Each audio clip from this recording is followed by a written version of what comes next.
Ah, caralho. Pera, que horas que começa, pô? 2h15 ou 13h15?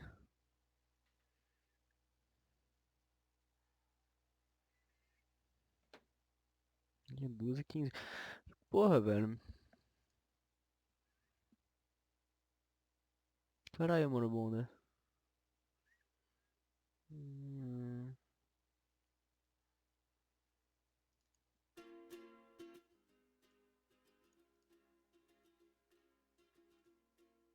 Caralho, mano, bunda, cadê tu, irmão?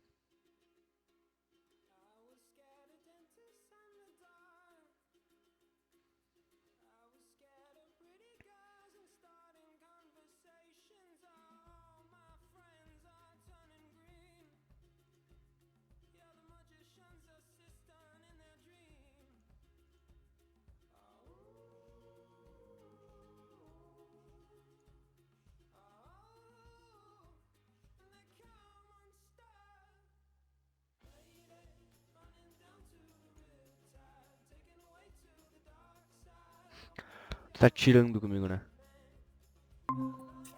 Quando eu dei para vocês, essa semana passada, Guimarães Rosa, e eu disse para vocês que Guimarães Rosa é o homem do realismo mágico fantástico,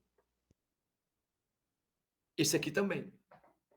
As histórias dele são tudo de realismo mágico fantástico, gente. Portanto, vocês vão ver o que nós vamos falar a partir de agora. Vamos falar dele? Autor. Repare como é que se faz. Tu fala da obra, tu fala do autor, tu fala do narrador, assim tu vai indo. Que nem o trabalho que vocês vão ter que fazer sobre o Ponciá Vicente, né? Ó, desde o 4 como está. Autor, Almir Betega Gaúcho, nasceu em São Gabriel do Rio Grande do Sul e mora em Pequim, na China. 6 meses lá, 6 meses aqui, 6 meses lá, 6 meses aqui. Graduação, engenheiro civil na URGS, mestrado em letras, ó, coisa bem diferente. Graduado em engenharia, mas mestrando em letras. Doutorado em regime de tutela na Université de Sorbonne, em Paris, e doutorado em escrita criativa na PUC. Ele é de 64, portanto, agora ele já tem 67 anos, né? 57 anos, para 58. Fala inglês, espanhol, francês, chinês e, obviamente, português. Leciona no Departamento de Português e Espanhol em Beijing, na China, na Universidade Chinesa. Obras dele: O Voo da Trapezista, de 1994. Deixe o quarto como está, gente, de 2002. Os Lados do Circo, de 2004. Ele tem mais 2 livros que eu não li ainda, portanto, eu não coloquei aqui. Bom, eu tenho certeza, deixa eu pegar uma aguinha para mim lá. Eu tenho certeza que uma das subquestões vai estar em cima do título ou do subtítulo do livro. Tenho certeza. Portanto, gente, preste atenção. Vocês estão me ouvindo direitinho? Estão vendo a tela e ouvindo? Sim, senhor. Sim, senhor. Porque como está tudo fechado, apagado, aí eu não sei se está indo ou não. Tá tudo. Obrigado, Daniel, obrigado. Então, olha só. Preste atenção. Deixe o quarto como está é o título do livro. Porém, gente, ele tem um subtítulo. E o subtítulo é Estudo da Composição do Cansaço. Quero ver se eu tenho o livro aqui. Aqui. Eu tenho esse aqui, ó. Essa capa. Então, o título é Deixe o quarto como está. Porém, gente, o subtítulo é Estudo da Composição do Cansaço. Todos vocês que já deram uma olhadinha nesse livro perceberam, gente, que em todos os contos fala do cansaço. Bom, mas aí um aluno haveria de me perguntar, estimado professor Bondan, Da onde que ele pegou esse título, Deixe o Quarto Como Está? O título, gente, do livro é uma frase de Carver, de um livro chamado Três Rosas Amarelas, em que é citada essa epígrafe, lá no meio do livro, desse tal de Carver, chamado Três Rosas Amarelas, tem assim, ó, deixe o quarto como está. Agora está tudo pronto. Estamos prontos? Quer ir? Então, gente, essa epígrafe está nesse livro, foi de lá que o Amilcar Bétega tira para colocar no livro dele. Linguagem. Como é que a linguagem dele é concisa? Como é que é? E aqui está, gente. Atenção! O autor se utiliza do realismo mágico fantástico. É mais um que fala de realismo mágico fantástico.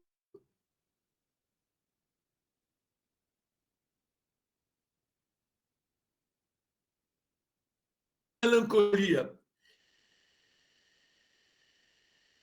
E o livro, um humor página cáustico, ou seja, por página. Criando uma escrita. Ele descreve o cenário de maneira rica, levando nós, leitores, é impressionante quanto a impressão que se tem que ele te leva para estimulando a nossa imaginação. De Narnia. Detalhe, cada um pode ter a sua interpretação. Portanto, gente, o Nicolas pode ler um conto, entender uma coisa, e o Daniel, que está ali do lado, entende outra. Bernardo entende uma coisa e o Arthur entende outra. Por quê? Porque é aberto. A leitura é... O Antônio, não é Bernardo e Antônio, não. Aberto, tá? Vamos adiante. Tempo. Qual é o tempo da história? O que eu posso dizer para vocês, gente, que predomina, pode escrever aí no caderno de vocês, predomina o tempo psicológico. Muito mais do que o cronológico. Mas eu escrevi assim, ó, a narrativa de todos os contos reflete sobre a instabilidade do indivíduo. E aqui está o problema psicológico, proveniente dos anos 60 e 70, quando o Brasil ainda sofria os efeitos da ditadura militar. Por conta da censura, Amilcar Bétega deixou de, nos contos dele, expressar os posicionamentos políticos dele, porque ele é socialista.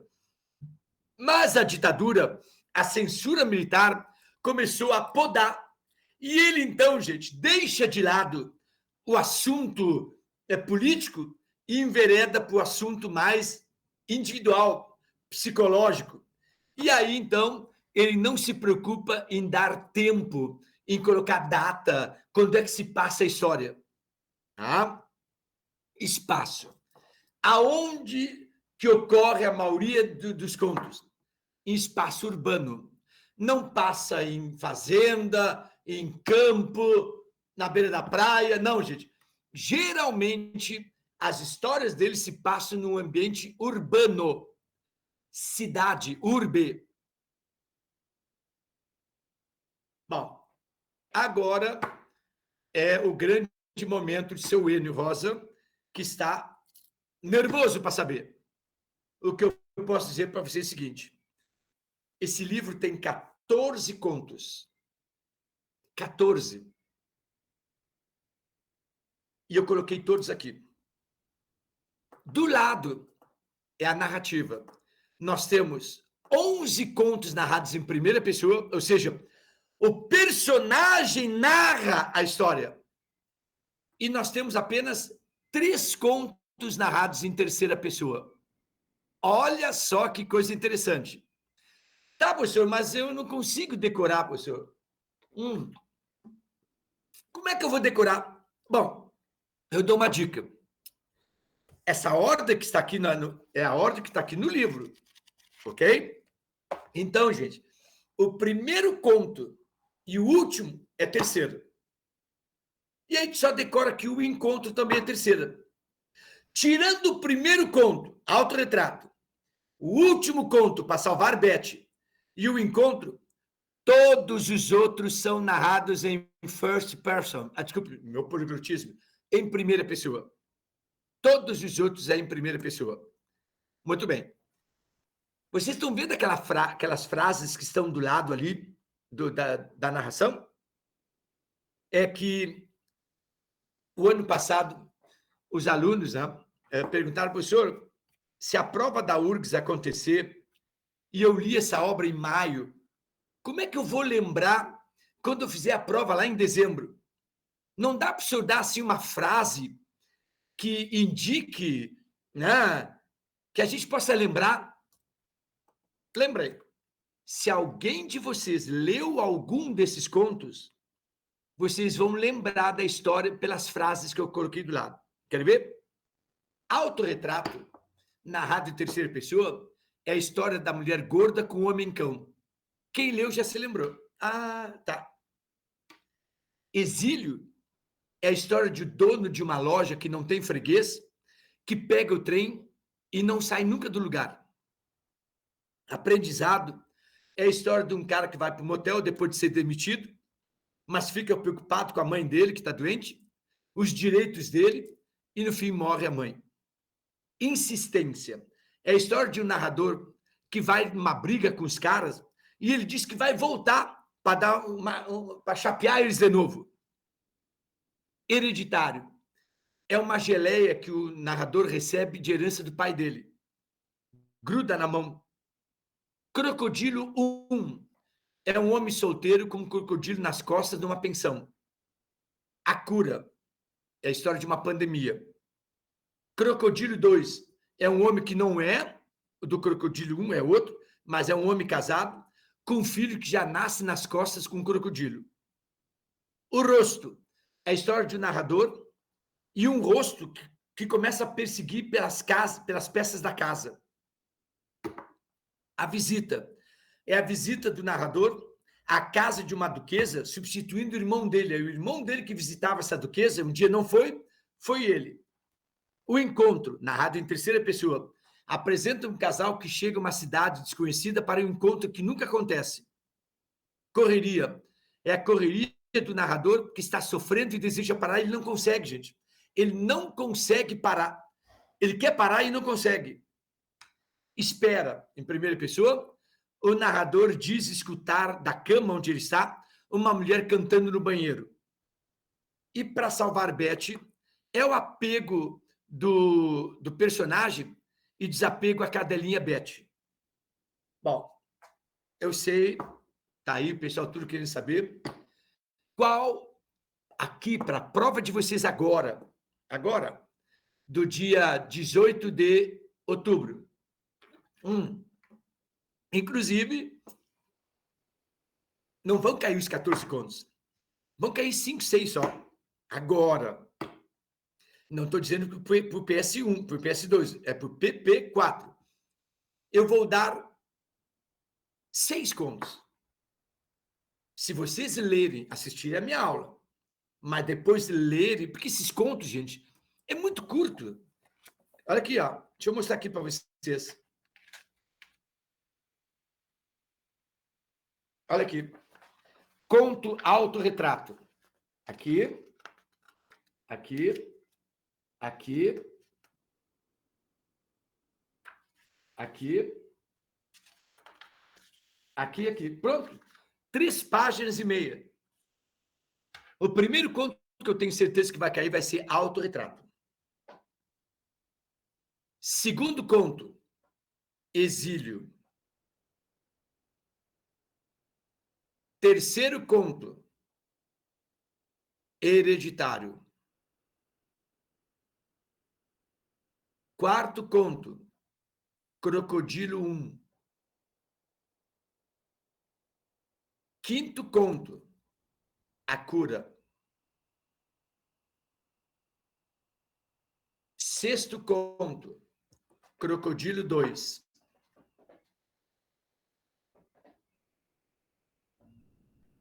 7º conto, eu vou só dar mais 2, assim, porque desses 8, 6 vão cair. Depois eu digo para vocês mais próximo. A visita e para salvar Beth. Ok? Bom, então vamos lá. Estrutura. Isso é muito importante, turma. Alguns dos 14 contos, como autorretrato, aprendizado e para salvar Beth, são contos realistas. Não tem realismo mágico. É conto verdadeiro, fotográfico, real, tipo Machado de Assis. Agora, se você ler o Hereditário, o Crocodilo, o Rosto e o Encontro, é só mágico. Esse é uma viagem daquelas assim de Harry Potter para mais de metro. Se você ler o Exílio, Correria, Espera, há uma relação do real com o mágico. Aí é uma mistura. Tem partes reais, tem partes que viajam na maionese. Ok? Então, nem todos os contos dele é de realismo mágico fantástico. Tanto que Autorretrato, Aprendizado e Para Salvar Beth, não. Os outros, de uma maneira ou outra, têm esse realismo mágico fantástico. Que é um realismo que tu sabe que não existe, mas tu chuleia para que ele seja verdadeiro. Lembra Grande Sertão Veredas, a história do diabo? Lembra a história do gurizinho, aquele que os bois ficam falando? Características do Amilcar Bétega. Atenção!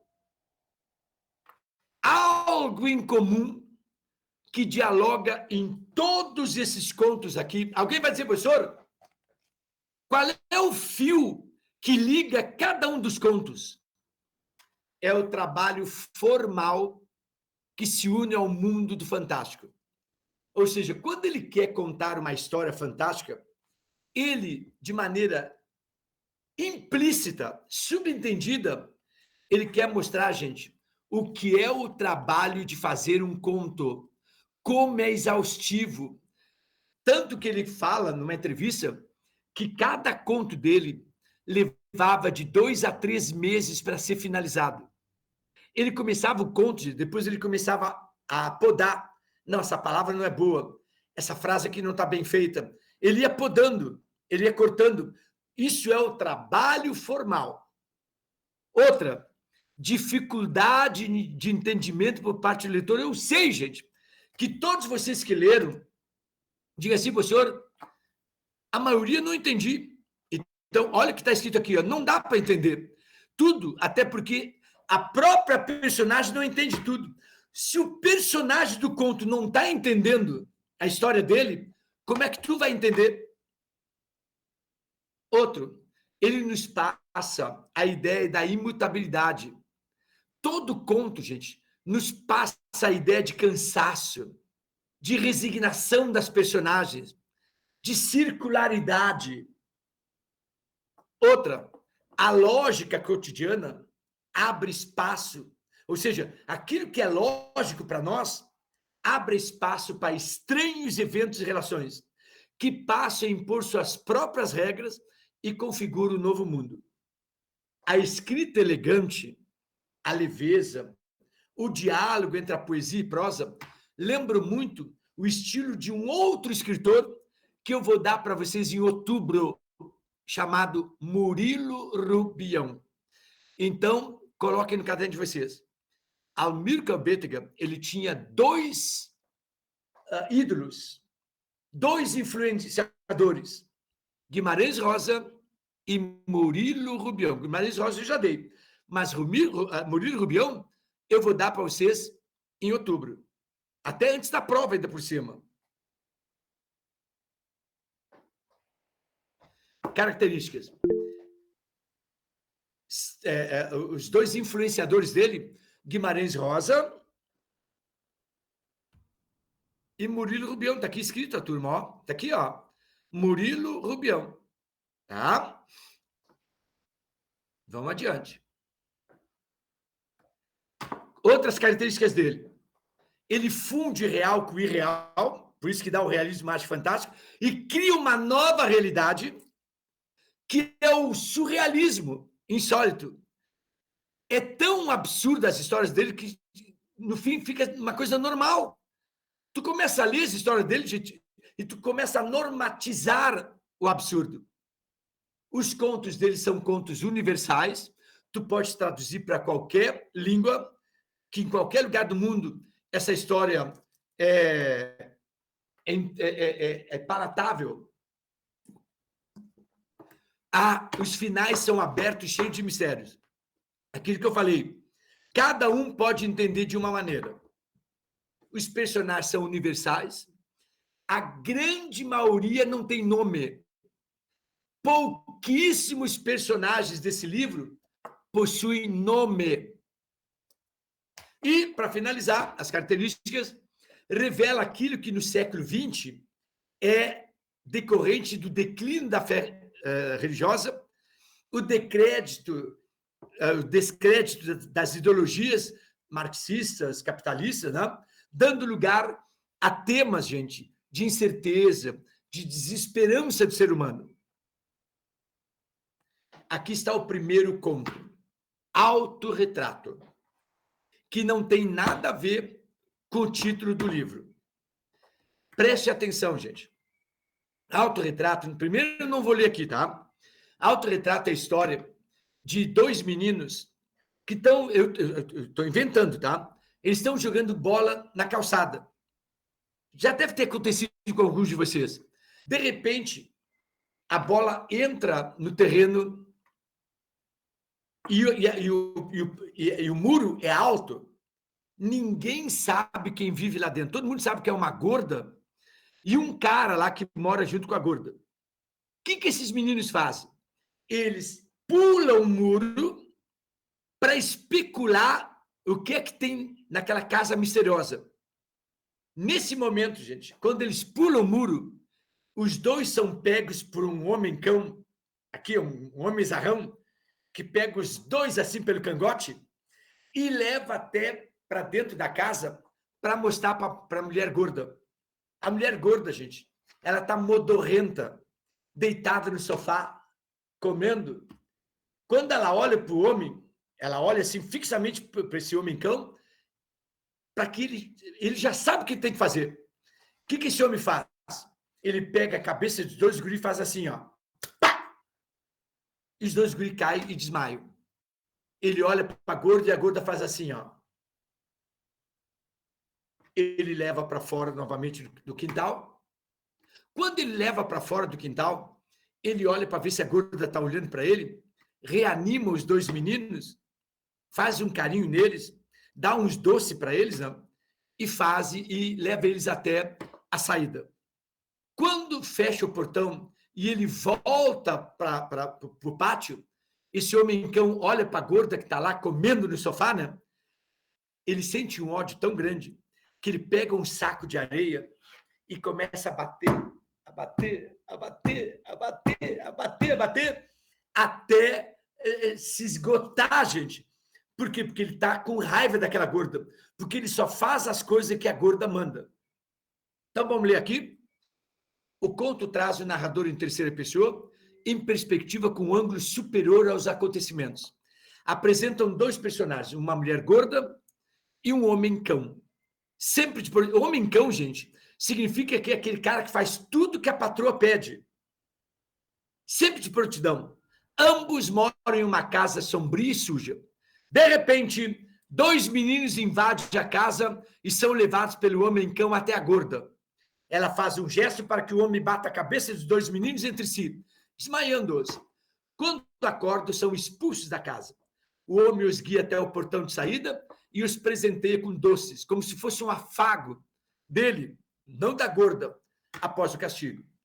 Após o ocorrido, o homem deságua sua violência silenciosa, soqueando-se, gente, sobre um saco de areia, enquanto lança um olhar triste para a mulher. Exílio. Nesse conto, isso aqui eu vou ler para vocês.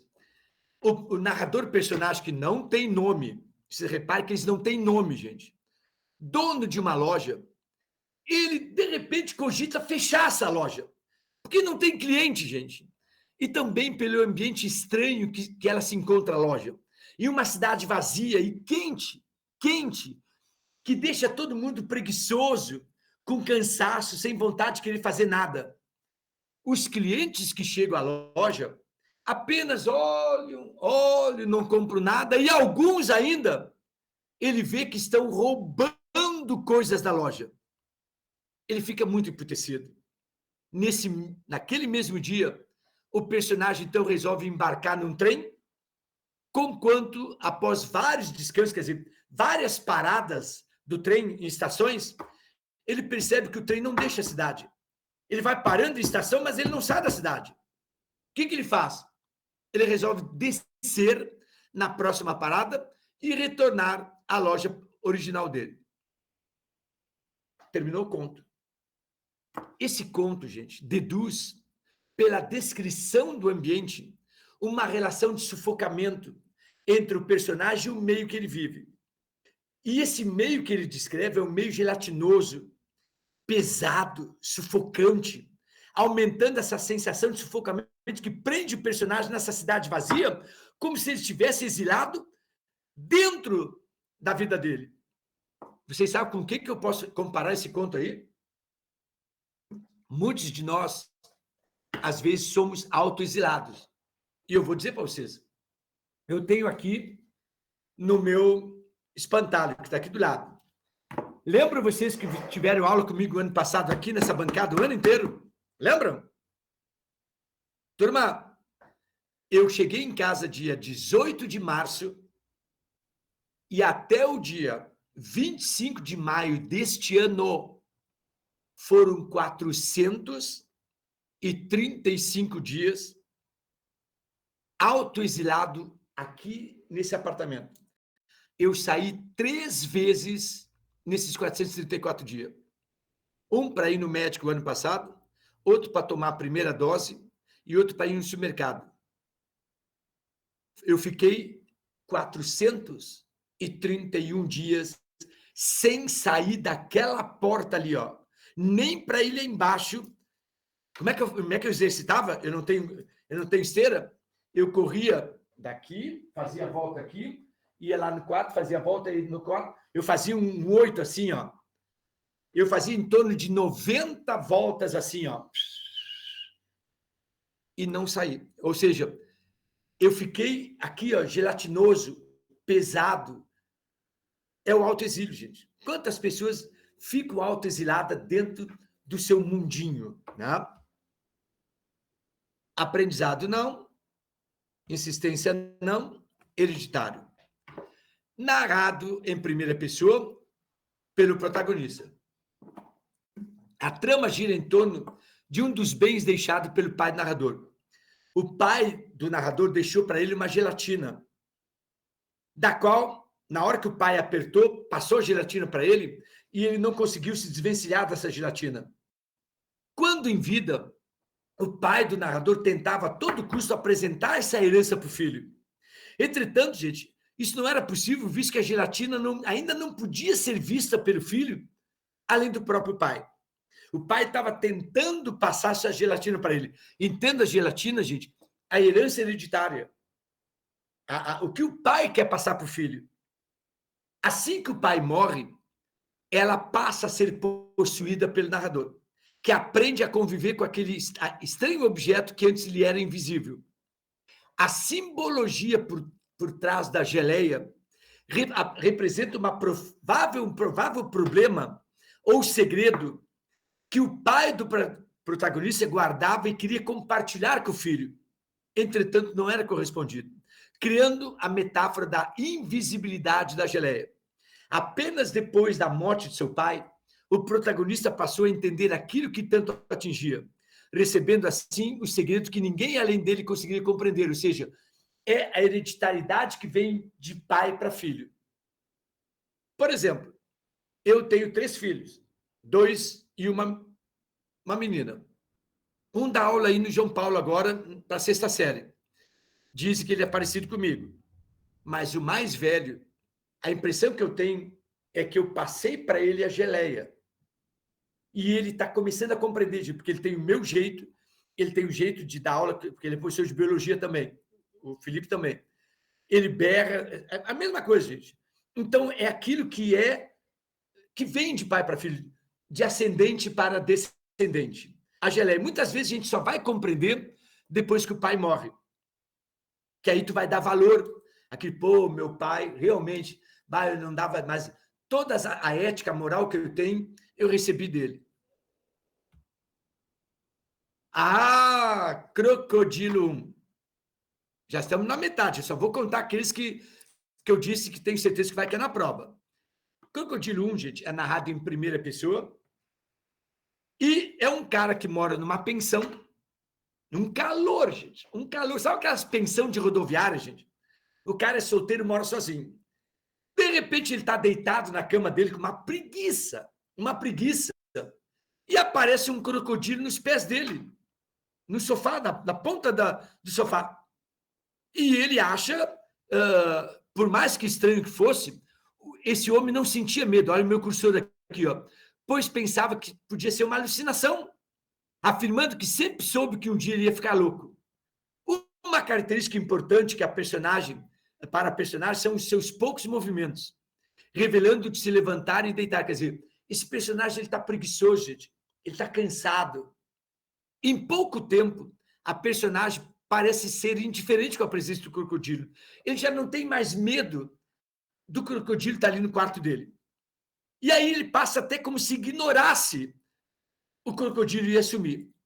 Mas também não sabe se ele queria de fato que o crocodilo saísse dali. Sabe por quê? Enquanto o crocodilo estava nos pés dele, o crocodilo virava a barriga e ele botava a sola dos pés na barriga do crocodilo e a barriga do crocodilo era geladinho. Então estava refrescando o narrador. Aí ele estava gostando. Olha o meu cursor aqui, ó. No geral do conto, a personagem é passiva. Um dos únicos momentos que há um escape em que a gente vê que ele sai daquela letargia e ele faz uma ação é quando o narrador dá um chute na barriga do crocodilo. E aí ele escuta o crocodilo chorando. Aí nos remete às lágrimas do crocodilo, que é choro fingido. Mande aquele negócio que diz assim, ó, isso aí são lágrimas de crocodilo.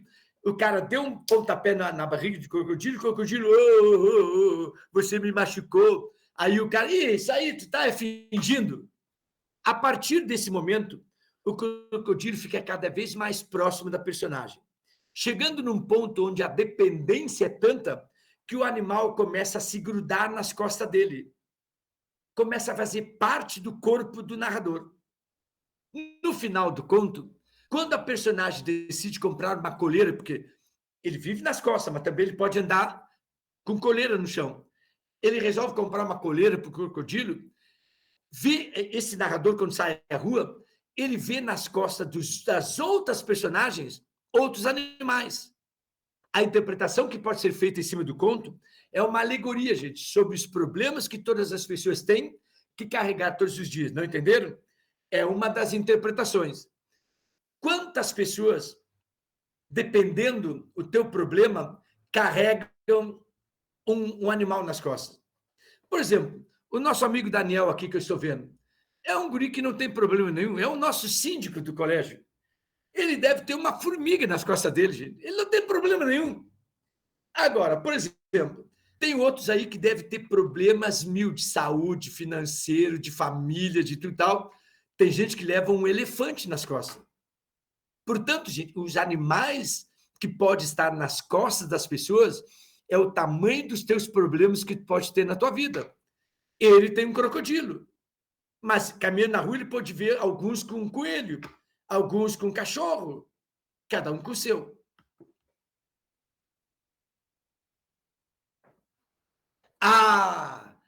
Atenção! Esse conto vai cair na prova de vocês de PP4, esse conto vai cair na prova de vocês de PS1, PS2, esse conto vai cair o ano que vem nas duas provas que vocês vão fazer no terceiro ano, porque vai cair esse livro de novo, E esse conto eu tenho certeza que é o mais certo de todos se a URGS resolver fazer o vestibular em abril do ano que vem. Portanto, gente, se tu não quiser ler nenhum conto, pelo amor da Santa Rita de Cássia, pelo menos esse. Deixa eu pegar aqui. Aqui, ó. Olha aqui, gente. Olha aqui. 1, 2, 3 e meia página. Só 3 páginas e meia. E é o conto mais fantástico. É arrepiante.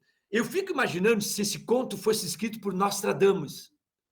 Todo mundo ia dizer, pô, mas o cara acertou. Meu Deus, ele é um gênio. Esse conto foi escrito pelo Amilcar Bétega em 1996. Há 35 anos. Não, há 26 anos. 25 anos. Há 25 anos ele escreveu esse conto, gente. Olha aqui. Nesse conto, um grupo de doentes contaminados por um vírus desconhecido aguarda o avanço das pesquisas em um hospital distante da cidade para obter a cura. Então, vamos voltar para o ano passado. Muitos doentes contaminados já pelo Covid estão aguardando que, de uma hora para outra, apareça essa vacina. Ninguém sabe a origem da doença. O único sintoma desse vírus é o cansaço. O Covid é cansaço, é gripe, é olfato, mas nesse aqui é o cansaço. Essa frase foi tirada do livro. Não sabemos e talvez jamais saibamos o que é que veio primeiro. Se foi o vírus que aqui se instalou e causou toda essa degradação, ou se foi a degradação, a insalubridade do nosso meio que gerou o vírus. É uma pergunta que eu me faço. Foi o vírus que se instalou aqui primeiro? Ou foi a degradação do ser humano que não consegue saber o que come? Tem gente que come macaco, tem gente que come formiga, tem gente que come, mistura tudo. Será que isso não vai fazer um mal um dia, gente? Essa misturança de genes e tudo? Os doentes foram aos poucos, inexplicavelmente afastados da cidade. Olha, distanciamento social. Olha aqui, gente. Distanciamento social. Mas guardam algumas lembranças da época em que pertenceram a um bairro da cidade e viviam próximos dos demais habitantes, de forma sadia. 434 dias trancado, gente. Afastado da cidade. Tendo uma lembrança, será que um dia eu vou voltar para a sala de aula? Será que um dia eu vou fazer minha corrida na rua? Muito bem. Contudo, essas lembranças já estão confusas, a ponto de não terem certeza se houve um tempo sadio antes do vírus. Tem gente de vocês aí, puxa vida, será que eu vivi uma época de ir para a praia, ir para as baladas? Faz tanto tempo. Da janela de hospital, os doentes veem os mortos sendo jogados diariamente nos pátios, porque o custo para cremá-los ficou elevado. Bah! Lembro vocês, o ano passado, na Itália, no Equador, que as pessoas morriam e não tinha cova, ou não tinha mais máquina para queimar no crematório, e eram deixados nas ruas, gente, para depois ser recolhido? Conforme o narrador, o forno havia ficado pequeno para o número de corpos e seria preciso construir outro maior, o que significava novo investimento numa obra que não daria retorno direto substancial. O mau cheiro do pátio do hospital vai aumentando. Quando chove, as ruas ficam cobertas de lixo, cuja origem é desconhecida. Surge então a ideia de abrir um rio que separasse o território dos doentes do espaço da cidade onde estão ainda os sadios. É o distanciamento, gente. Separação que serviria também para deter o avanço do vírus. Esperando a cura, os pacientes do hospital olham para a cidade através do rio, que brilha como se fosse uma joia prateada sob a luz incisiva do sol. E eles rezam para que os médicos finalizem suas pesquisas e venham divulgar suas interpretações. Mas os excluídos, os doentes, cercados de lixo, de mau cheiro, de lama, jogados para mais longe da cidade, aguardam apenas a esperança de que um dia se reverta essa situação. Deixa eu pegar o cabo de energia que está terminando aqui.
E gurizada?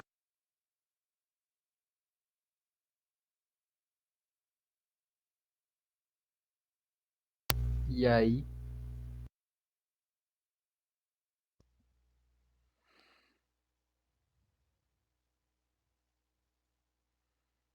Não deu tempo. Saímos do ar. Tive que fazer uma reconexão aqui. Vocês estão vendo a tela de novo? Não. Estão vendo a tela? Ainda não. Não. Deixa eu reiniciar aqui, então. Uma janela. Aqui. Compartilhar.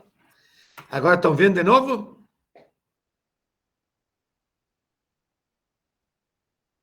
E aí, pessoal? Sim, senhor. Sim. É que o Daniel ficou parado ali, ficou congelado de novo, aí eu não consigo ver. Tá. Então, vamos lá. Deixa eu pegar aqui. Ok. Vamos adiante. Crocodilo 2. Esse conto também é na primeira pessoa. Não é confirmado que é uma continuação do anterior. Então, não leve isso adiante. Em primeiro lugar, gente, deixa eu contar primeiro o conto para vocês. O personagem, ele trabalha numa empresa e o chefe dele é um crocodilo velho que carrega nas costas. O chefe dele tem um crocodilo velho. Isso significa, gente, que está na hora do chefe dele se aposentar.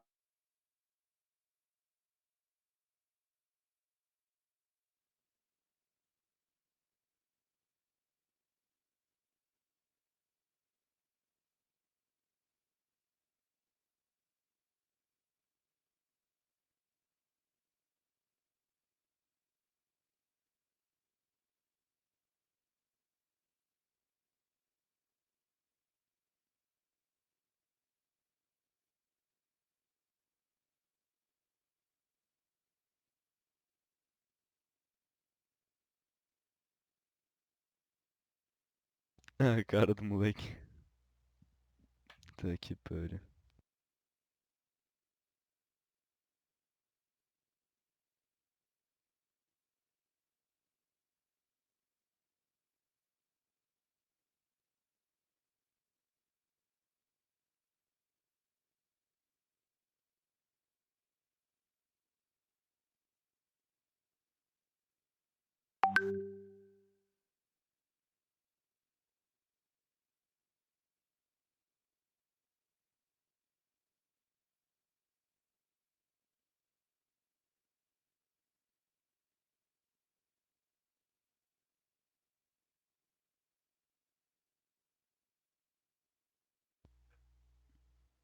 Tá Teu mutado. microfone tá desativado. Mutado.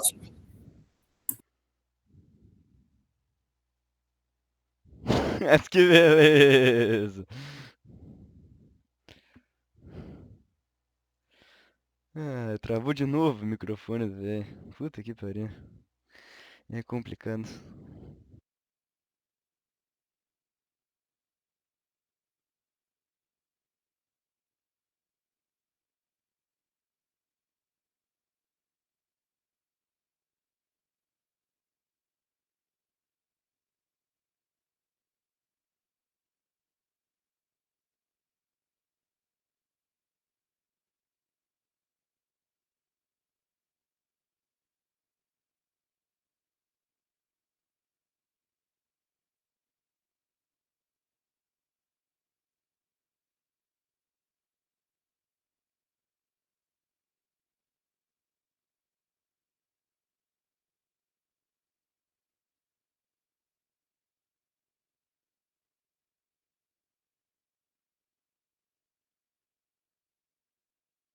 Tá mutado.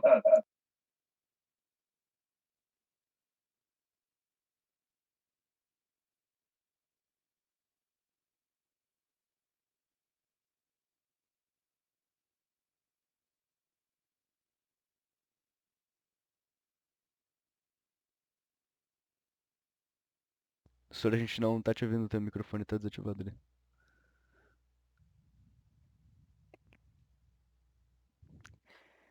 Porra, veio. Sim. Ah, agora foi. Agora eu Agora vou sim. buscar. Agora eu vou pegar a janela. Aqui, aqui. E deu. Ok? Agora estão vendo de novo, né? Agora sim. Sim. E aí, ele está fazendo piquenique com o filho dele, e o filho diz assim: pai, quando é que eu vou ter um crocodilo que nem o senhor tem nas costas? Problemas, não? Aí o pai dele olha para trás e vê uma casquinha se formando nas costas do filho. E o pai diz: logo, logo tu vai ter os teus problemas. Logo, logo, quer dizer, logo, logo tu vai ter o teu crocodilo. Vocês, por enquanto, têm nas costas de vocês uma casquinha, gente, de ovo. Né? Que vocês ainda não estão com problema de sustentar uma casa, uma família, vocês recebem tudo dos pais. Mas daqui uns 10 anos vocês já vão começar a ter já um pequeno jacarezinho nas costas de cada um. O conto em primeira pessoa não é confirmado que seja a continuação do 1. Por mais que não haja confirmação, pode-se estabelecer uma relação entre eles, graças a um elemento, a presença de um crocodilo nas costas. Nesse segundo conto, a personagem acaba de ser promovido pelo seu chefe, que também tem um crocodilo velho nas costas. Em seguida, a personagem está numa praia quase deserta, com a sua esposa grávida e o filho dele. Em um passeio com o filho, o menino confessa que ele gostaria de ter um crocodilo que nem o pai. A personagem, apesar de notar um pequeno ovo nascendo nas costas do menino, não o fala nada. Apenas aconselha-o a ter paciência que um dia ele terá o crocodilo dele. Vendo o filho dele brincar, a personagem se enche de orgulho e expectativa para a vida do menino e do crocodilo.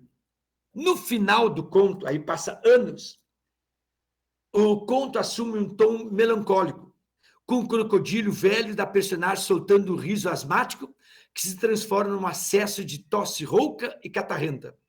A personagem anunciando que será uma noite difícil, entenderam? É que no final do conto, esse personagem já ficou velho, o crocodilo dele está velho, catarrento, está com tosse rouca, e significa que o filho dele agora assumiu a empresa. E aí ele vai ter uma noite difícil, porque o crocodilo vai passar a noite toda catarrento. Não, o rosto não. A visita, sim. A visita inicia com o protagonista chegando à casa de uma duquesa, onde o irmão do narrador é que costumava ir. Porém, gente, um dia o irmão não pôde e ele substituiu o irmão para visitar essa casa da duquesa. De começo, tem-se um jantar. Nossa, um jantar com todos os outros moradores daquela casa, como a filha da duquesa, o capitão e os empregados. Apressadamente, a duquesa finda ela termina a ceia e convida o narrador para explorar, conhecer a residência. A primeira das coisas bizarras que o narrador vê é um quarto em que está ocorrendo uma festa que aparenta ter tido início há muito tempo. Gente. A impressão é que aquela festa tem mais de 200 anos. Em seguida, o capitão que mora naquela casa mostra para o narrador o ginásio, onde ele treina a guarda dele. Lá, nesse ginásio, os homens treinam nus, com o intuito de estabelecer uma subconsciente rivalidade entre machos. Não entenderam? Eu vou explicar para as meninas ingênuas aqui da aula. Porra, essa, velho. Homem gosta de olhar o tico de outro homem para saber se o dele está no tamanho bom. Então, quando o cara vai mijar em pé nos banheiros, geralmente ele faz assim, ó. Ele dá uma olhadinha. Então, esse capitão, ele deixa todos os soldados nus para um olhar o que é que um é mais potente do que o outro. Olha só, gente, é a rivalidade entre os machos. Conforme o passeio continua, a casa vai ficando mais sórdida, culminando então ele na cozinha, lugar na qual a maravilhosa janta havia sido preparada. Porém, gente, não só as paredes da cozinha têm cor negra de fuligem, mas até as cozinheiras são todas elas com fuligem preta, que se destacam apenas pelo branco dos olhos delas. Depois dessa paisagem bizarra, o narrador entra no recinto onde a duquesa queria levá-lo com a maior vontade, o galpão. Dentro desse galpão, encontram-se alguns dos outros moradores da residência chicoteando um homem preso a uma corrente. Do nada, os moradores estão dando chicote no homem. Inicialmente espantado, o narrador, a ele é oferecido uma das armas para chicotear aquela pessoa que os moradores estão chicoteando. Não leva muito tempo para o narrador começar a apreciar a tortura que estava fazendo de forma sádica e mecânica. Ou seja, o narrador entra no sistema da casa.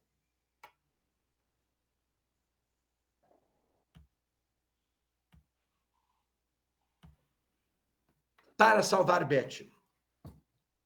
O último conto, narrado em terceira pessoa, então essa é a terceira, conta a história de Gil. Atenção! Aqui está um personagem que tem nome. É o Gilberto, é o Gil, que, desempregado, aceita um emprego simples. O trabalho consistia em todos os dias, sempre às 10 da manhã, ir até a casa da família Afonso, pegar a cachorrinha deles, a Beth, e levá-la até um pet shop. Esse é o trabalho dele. Ir lá na casa dos Afonso, pegar a cadelinha e levar para o pet shop. E esperar lá. E depois voltar e largar na casa dos Afonso. Beth precisava ir a pet todos os dias, pois estava fazendo um tratamento de uma doença crônica que tinha. Cada vez mais, Beth tinha que ficar no médico por mais tempo. Chegou um momento, gente, no qual decidiram que seria melhor que ela ficasse 24 horas em observação, porque ela estava ficando mais tempo lá do que propriamente na casa dos Afonso. Então, a senhora Afonso fala por celular com o Gil, agradecendo a ele por tudo e dispensa. Tipo, não, seu Gil, muito obrigado, mas o senhor não precisa mais porque ela vai ficar lá no pet. Por mais que tenha cuidado de Beth por alguns dias, porque ele ficou cuidando da Beth, vamos dizer, uma semana só, o Gil já tinha criado uma relação muito forte com a cachorrinha. Triste, ele volta para casa e desabafa tudo com a esposa dele.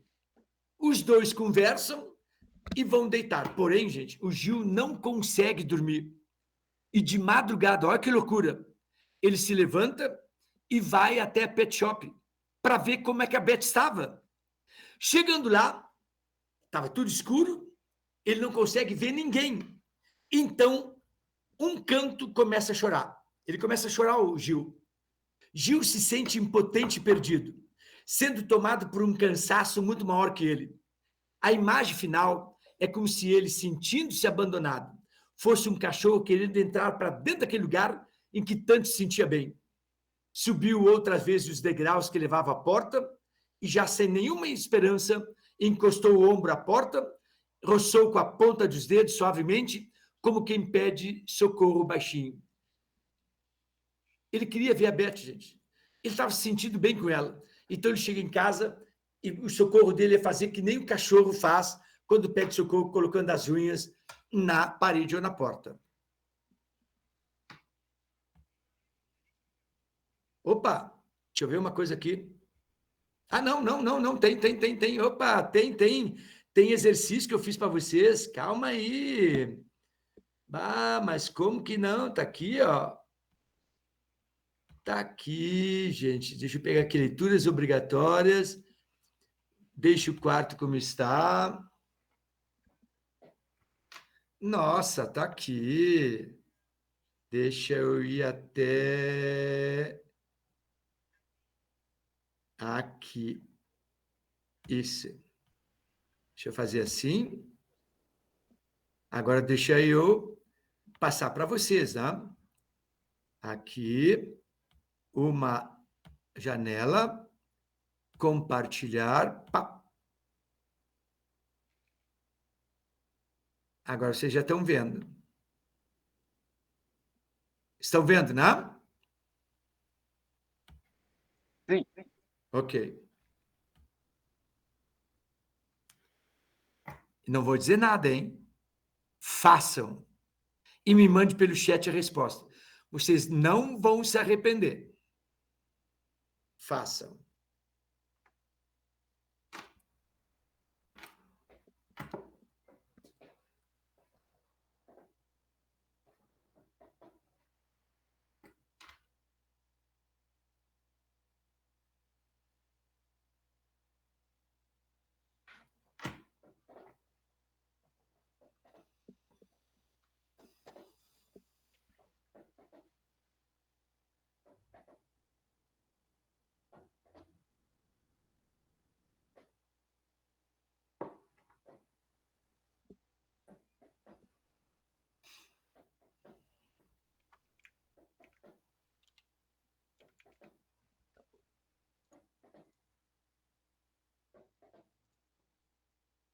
Opa, meu Deus do céu. Ataque chinês. Temos 3 respostas, 3 da mesma alternativa. E agora? Será que é? Opa. Mais uma, vamos ver? Ok. O conto para salvar o Beth é o último. Sendo o último, ele é em terceira pessoa. Lembram? Que só os do meio são em primeira. O personagem Gilberto, rapaz desempregado, tudo perfeito. O conto 2, onde é que está o erro? Na segunda alternativa. Primeira pessoa. Narrado em primeira pessoa e não em terceira. E o Crocodilo 2, onde é que está o erro? É o crocodilo.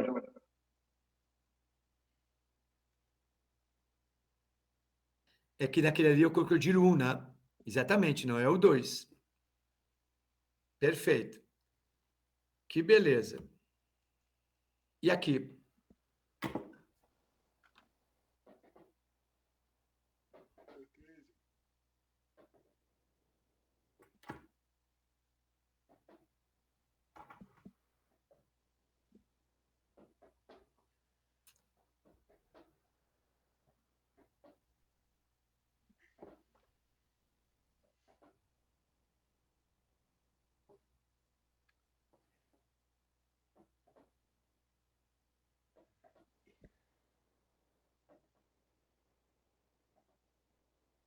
Questão 2.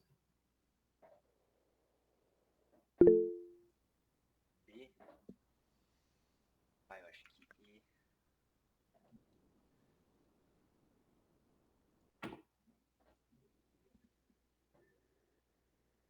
Vamos ver? Perfeito. Claro que ele faz questões sociais também. E esse aqui? É o último. para liberar vocês. Tá 2-0 para vocês, hein? Vamos ver se vai ficar 2-1 ou 3-0.